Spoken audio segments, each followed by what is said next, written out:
Police station વિસ્તારમાંથી શ્રાવણીય જુગાર રમતા ઇસમોને ઝડપી પાડી જુગારનો ગણનાપાત્ર કેસ શોધી કાઢતી મકરપુરા પોલીસ સ્ટેશન ટીમ। બાતમી હકીકત મળેલ કે મકરપુરા ડેપો પાછળ નારાયણનગરની અંદર આવેલ ભાથોજી મંદિરના ઓટલા ઉપર કેટલાક ઇસમો ભેગા મળી હાર જીતનો પત્તા પાનાવાનો જુગાર રમે છે વગેરે બાતમી હકીકત આધારે સદર જગ્યાએ રેડ કરી કુલ 5 ઇસમોને પત્તા પાના વડે હારજીતનો જુગાર રમતા પકડી પાડેલ, જેમાં તેઓને અંક ઝડતીના 12,800 તથા જમીન દાવના 1,450 મળી 14,250 તથા પત્તા પાના કુલ મોબાઈલ નંગ 3 14,000 મળી કુલ મુદ્દામાલ 28,250ના મત્તાના મુદ્દામાલ સાથે 5 ઇસમોને પકડી પાડી અત્રેના મકરપુરા પોલીસ સ્ટેશનમાં જુગારધારા મુજબ કાયદેસરની કાર્યવાહી કરવામાં આવેલ છે। પકડાયેલ આરોપી રાજેશભાઈ બેચરભાઈ માછી, અજયકુમાર ભાઈલાલભાઈ માછી, અલ્પેશ રમણભાઈ માછી, રાહુલ કિશોરભાઈ તિવારી, ઇરફાન યુનુસભાઈ મિયાતર। કામગીરી કરનાર અધિકારી પોલીસ ઇન્સ્પેક્ટર AM ગોહિલ તથા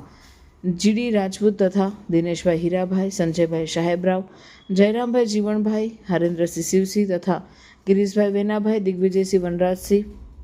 ઇસ્માઇલ ખાન નવરંગ ખાન, ઘનશ્યામ દાન ભીમદાન તથા અર્જુનસિંહ પ્રવીણસિંહ તથા કિરણકુમાર હરાજભાઈ વગેરે સ્ટાફના માણસો દ્વારા સારી કામગીરી કરેલ છે। સનસની ક્રાઇમ ન્યૂઝ ને સબસ્ક્રાઇબ કરો અને બેલ આઇકન દબાવી તાજી અને સચોટ ક્રાઇમ સમાચાર સૌથી પહેલા મેળવો।